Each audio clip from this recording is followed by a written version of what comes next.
Bien, continuamos conversando con el señor Antonio Tavera Guzmán, quien es el presidente, como ya hemos dicho, de la Asociación de Empresas Industriales de Herrera y de la provincia de Santo Domingo, una institución que aglutina más de 400 empresas importantes, medianas, pequeñas, de la República Dominicana. Así es. Evidentemente, las diferencias en el sector empresarial son muy notables, ¿no? Y se deben a situaciones muy particulares y muy importantes.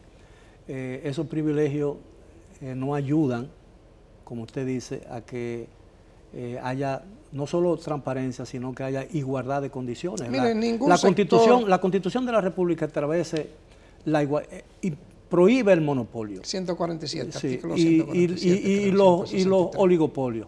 Así es. Los privilegios de una institución, cuando dos agentes económicos actúan en un mismo sector y uno de ellos tiene un privilegio que no posee el otro, ya se está constituyendo en un monopolio o un oligopolio, si son varios los que disfrutan de ese beneficio, ¿no? La Asociación de Empresas Industriales de Herrera, ante esa realidad que usted ha descrito, ¿no ha hecho ninguna acción de términos legales para evitar que eso siga ocurriendo? Sí, claro. Mire, aquí hay un organismo que en todos los países organizado funciona y funciona muy bien. Y es el organismo que ordena los mercados y la competencia, que regula la competencia. Sí, hay una ley de contrapráctica ilegal. Sí, pero hay un organismo que se llama Procompetencia, que es el organismo fiscalizador para que no haya en un mercado posiciones dominantes, para que no se den los oligopolios y para que no se den los monopolios. Pero es un organismo infuncional. Tiene muchos años siendo infuncional. ¿Por qué? Porque ha habido sectores empresariales confabulados con sectores políticos que no han querido que eso funcione y lo han logrado.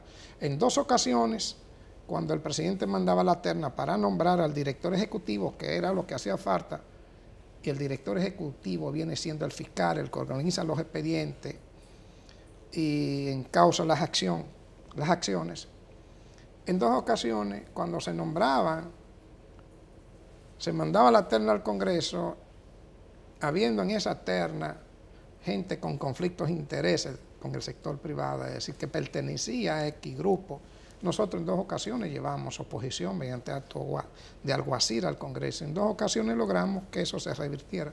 La última ocasión no pudimos, no se revirtió. Bueno, y tenemos Procompetencia prácticamente sin infuncional. Procompetencia sin competencia. Porque aquí, señores, la concentración de los mercados es tan grande y tan fuerte que es una de las razones por las cuales la mediana empresa, la pequeña empresa, le es muy difícil escalar y subir y convertirse en grande. Mire, ese 98%, un gran porcentaje tiene una mortalidad de 4 años, no alcanzan los 4 años. Aquí hay lo que yo le llamo un hervidero muerte, de nacimiento, crecimiento y muerte cada 4 años de todas estas pequeñas y medianas empresas. Y nada más no tiene que ver con el problema del crédito, no tiene simplemente que ver con el problema de la formación, tiene que ver mucho con esa alta concentración de los mercados. Entonces se supone que no es el gobierno, no es el Estado Dominicano el que traba el desarrollo industrial, sino los propios industriales.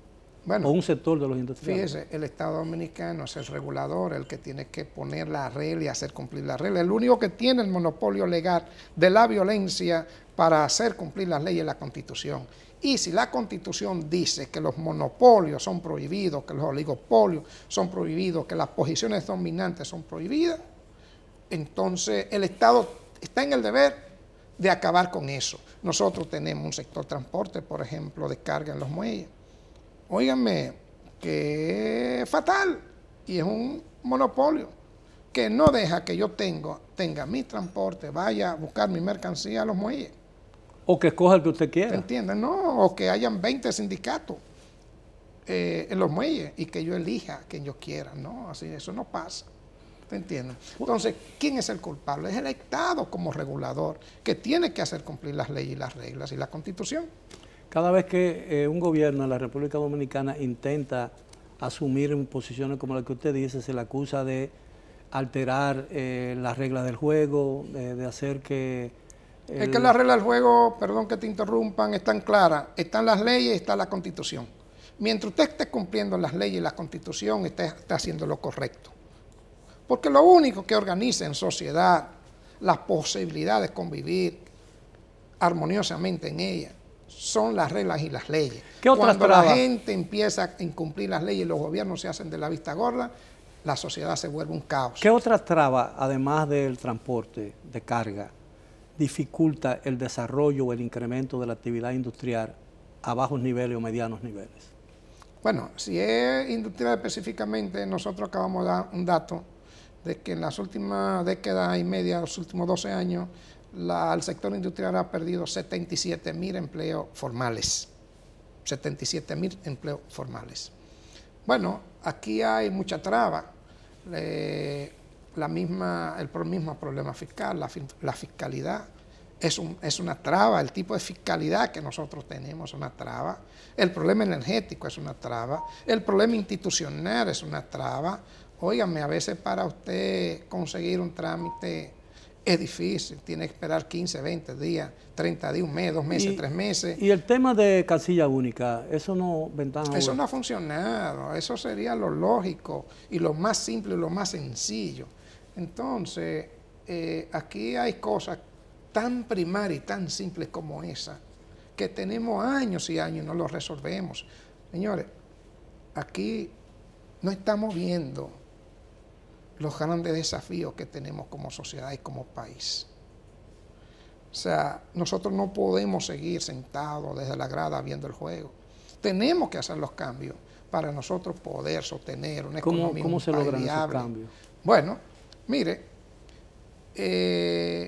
yo le decía hace un rato, bueno, el problema energético, vamos a empezar por ahí. O sea, ahí está diagnosticado qué es lo que hay que hacer. Y hacerlo.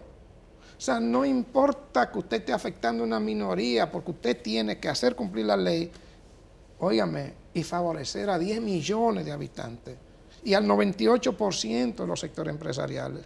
Si viene un grupito de un 1% que no le interesa, que lo que le interesa son sus intereses particulares, bueno, el Estado no tiene que atender a ese 1%, es al 98%. Entonces, es tener un sentido de lo común y de la responsabilidad que usted tiene como gobierno cuando le eligen, con ese 100% de la población, no con las minorías. ¿Entiende? ¿Y qué se ha hecho en el plano legal o en el plano accionario? No accionario de acciones de una empresa, sino en las medidas que se han tomado para igualar las condiciones de uno y otro.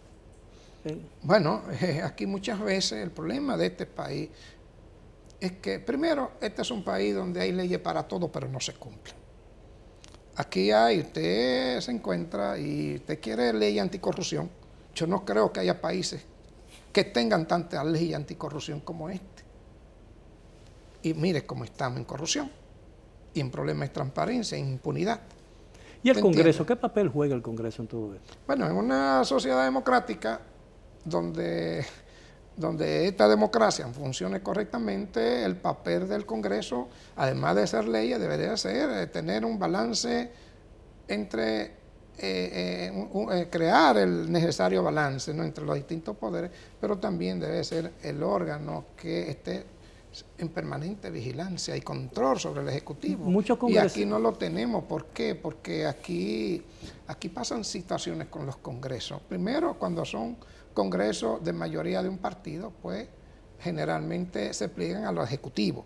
A veces, y ha sido la historia de este país, se ha hablado mucho del hombre maletín para favorecer proyectos de leyes de sectores particulares. De eso siempre se ha hablado. Pero muchos congresistas se han quejado en diferentes oportunidades de que ellos no son marionetas, dicen ellos, ¿no?, de sectores ajenos al Congreso, que se discuten las leyes en un ámbito universitario, en un algo universitario, y luego se envía un borrador para que lo apruebe el Congreso, señalando que el escenario ideal para la discusión de esos temas es el Congreso, no un aula universitaria. Mire, nos queda un minuto. El problema es que aquí lo institucional no funciona. Como las instituciones no funcionan, hay cosas que se hacen fuera de las instituciones. Por ejemplo, mire ese pacto eléctrico.